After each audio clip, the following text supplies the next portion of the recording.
রাজনীতির মাঠে খেলাটা এখন জমে উঠেছে। ডক্টর ইউনূস জাতিসংঘ সাধারণ পরিষদে ভাষণ দিতে বাংলাদেশের প্রতিনিধি হয়ে তিনি গত রাতে দেশ ছেড়েছেন। আপনারা সবাই জানেন যে ডক্টর ইউনূসের সফরসঙ্গী হওয়ার কথা ছিল বিএনপি থেকে 2 জন, জামাত থেকে 1 জন এবং এনসিপি থেকে 1 জন। কিন্তু বাস্তবে সেটি কিন্তু ঘটেনি। বাস্তবে যে জিনিসটি ঘটেছে সেটা হচ্ছে বিএনপি থেকে 2 জন, এনসিপি থেকে 2 জন এবং জামাত থেকে 2 জন। জামাত থেকে যাকে নেওয়া হয়েছে তিনি হচ্ছেন যুদ্ধাপরাধী দায়ে যাকে ফাঁসিতে ঝুলিয়ে মৃত্যুদণ্ড কার্যকর করা হয়, সেই নিজামীর ছেলে। আর এনসিপি থেকে অতিরিক্ত আরেকজনকে নেওয়া হয়েছে, তিনি হচ্ছেন তাসলিম জারা। তো কেন এটা করা হলো? যাওয়ার কথা ছিল তো 4 জন, কিন্তু কেন সমস্ত দল থেকে, 3টে দল থেকে সমতা আনা হলো? কারণ বিএনপি থেকে 2 জন নেয়ার কারণে প্রশ্ন এসে দেখা দেয় যে বিএনপি থেকে কেন 2 জন, এনসিপি থেকে কেন 1 জন, জামাত থেকে কেন 1 জন?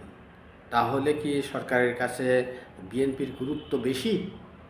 এই প্রশ্নটি যখন রাজনৈতিক অঙ্গনে ভিতরে ভিতরে আলোচনা হয়, আলোচিত হয়, সমালোচিত হয়, তখন অন্তর্বর্তী সরকারের প্রধান উপদেষ্টা অধ্যাপক ইউনূস তখন তিনি তার সিদ্ধান্তকে পরিবর্তন করে সমতা আনার জন্যে বিএনপি থেকে যে 2 জন, সে 2 জন ছিলেন, একজন হচ্ছে বিএনপি মহাসচিব আর একজন হচ্ছেন তারেক রহমানের পররাষ্ট্র বিষয়ক উপদেষ্টা, সে 2 জন বহাল আছেন।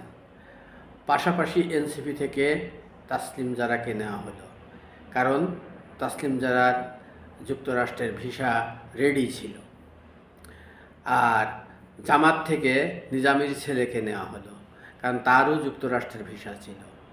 অর্থাৎ এই পুরো প্রক্রিয়াটা দিয়ে সরকার বিএনপিকে একটি মেসেজ দিল, আর সেই মেসেজটি হচ্ছে যে সরকারের কাছে বিএনপি বড় দল নয়, শুধু বিএনপি বড় দল নয়, সরকারের কাছে এনসিপি এবং জামাতও বড় দল, এবং বিএনপির যেমন গ্রহণযোগ্যতাটা আছে সরকারের কাছে, ঠিক তদরূপ অনুরূপ গ্রহণযোগ্যতাটা জামাত এবং এনসিপির আছে। আর এই মেসেজটি আশা করি বিএনপির শীর্ষ নেতৃবৃন্দ অনুধাবন করবেন।